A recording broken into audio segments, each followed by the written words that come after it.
অতি সম্প্রতি ভারতীয় রিজার্ভ ব্যাংক 35 টন স্বর্ণ বিক্রি করে দিয়েছে এবং এই স্বর্ণ বিক্রিকে কেন্দ্র করে ইতিমধ্যে সারা ভারতে ব্যাপক সন্দেহ, ব্যাপক প্রচার অপপ্রচার শুরু হয়েছে। সেই সঙ্গে বিদেশি প্রচার মাধ্যমগুলিও ভারতীয় অর্থনীতি নিয়ে নেতিবাচক সংবাদ প্রকাশ করতে চলেছে। কিন্তু মৌলিক প্রশ্ন হচ্ছে যে রিজার্ভ ব্যাংক কেন 35 টন স্বর্ণ বিক্রি করলো?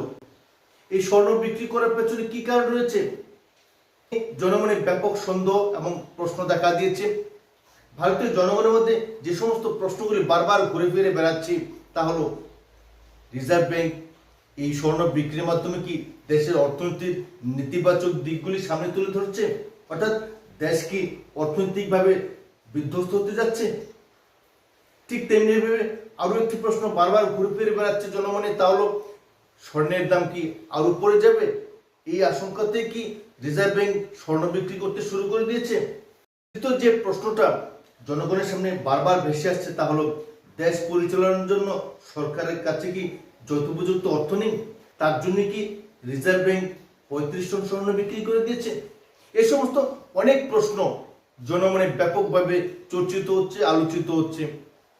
কিন্তু সমস্ত ধরনের জল্পনা কল্পনার অবসান ঘটে রিজার্ভ ব্যাংকের ডেপুটি গভর্নর স্পষ্টভাবে জানিয়েছেন যে 35 টন স্বর্ণ বিক্রির পেছনে অন্য কোনো কারণ নেই।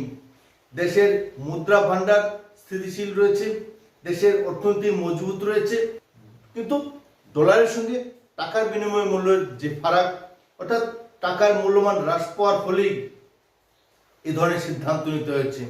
ভারতীয় মুদ্রার সঙ্গে আমেরিকান মুদ্রার যে ফারাক, যার ফলে ভারতীয় বাজারে যাতে অস্থির পরিস্থিতির সৃষ্টি না হয় তার জন্যই রিজার্ভ ব্যাংক এই সিদ্ধান্ত নিচ্ছেন। আভ্যন্তরীণ বাজারে টাকার প্রবাহ সঠিক রেখেছেন, অর্থাৎ 35 টন স্বর্ণ বিক্রির মাধ্যমে তারপরে বিনিয়োগকারীদের মধ্যে এবং বাজারে একটা প্রভাব পড়বে যে টাকা স্থিতিশীল রয়েছে, দেশের মুদ্রা ভান্ডার সঠিক রয়েছে এবং রিজার্ভ ব্যাংক এই বিষয়ে দায়িত্বশীল ভূমিকা নিচ্ছে।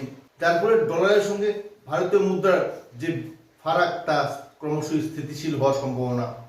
এই কারণেই রিজার্ভ ব্যাংক 35 টন স্বর্ণ বিক্রি করেছে। এটা নিশ্চিত যে বর্তমানে ভারতের বৈদেশিক মুদ্রা ভান্ডারে 800 টনেরও বেশি স্বর্ণ রয়েছে। তাই স্বাভাবিকভাবে কোনো আতঙ্কের বিষয় না যে রিজার্ভ ব্যাংক 35 টন স্বর্ণ বিক্রি করে দিয়েছে মানে দেশ রসাতলে ডুবতে বসেছে, দেশের অর্থনীতিতে জোর ধাক্কা লেগেছে, দেশের অর্থনীতি বিধ্বস্ত হতে বসেছে। এই সমস্ত কোনো বিষয় নয়। এটা রিজার্ভ ব্যাংকের একটা অর্থনৈতিক পলিসি। পৃথিবীর সব দেশই এইভাবে দেশের অর্থনীতিকে নিয়ন্ত্রণ করে পরিস্থিতি সামাল দেয়। তাই স্বাভাবিকভাবে বলা যায় যে 35 টন স্বর্ণ বিক্রি মানে এই নয় যে দেশের অর্থনীতি বিধ্বস্ত হতে বসেছে। রিজার্ভ ব্যাংক সচেতনভাবে এই সিদ্ধান্ত নিয়েছে, এতে কোনো আশঙ্কা হওয়ার কারণ নেই। তাই স্বাভাবিকভাবে বলতে হয় যে রিজার্ভ ব্যাংক যে সিদ্ধান্ত নিয়েছে তা অনৈতিক কোনো সিদ্ধান্ত নয় এবং দেশের স্বার্থে দেশের অর্থনৈতিক গতিকে সঠিক রাখার জন্য এই সিদ্ধান্ত নিয়েছেন। অর্থনৈতিক বিশেষজ্ঞরা একটা বিষয়ে সন্দেহ প্রকাশ করছেন যে রিজার্ভ ব্যাংক সাম্প্রতিক যে সিদ্ধান্ত নিয়েছে সেই সিদ্ধান্ত ভবিষ্যতে কি কার্যকরী হবে? অর্থাৎ টাকার সঙ্গে ডলারের যে ফারাক, সেই ফারাক যদি আরো বৃদ্ধি পায় তখন কি সিদ্ধান্ত নেবে? এই নিয়ে অর্থনীতিবিদরা যথেষ্ট উদ্বেগ প্রকাশ করেছেন। প্রিয় দর্শক বন্ধুরা, ভারতীয় রিজার্ভ ব্যাংক কেন 35 টন স্বর্ণ বিক্রি করলো, এ নিয়ে তথ্যভিত্তিক যে উপস্থাপনা আপনাদের কেমন লাগলো অবশ্যই কমেন্ট করে জানাতে ভুলবেন না।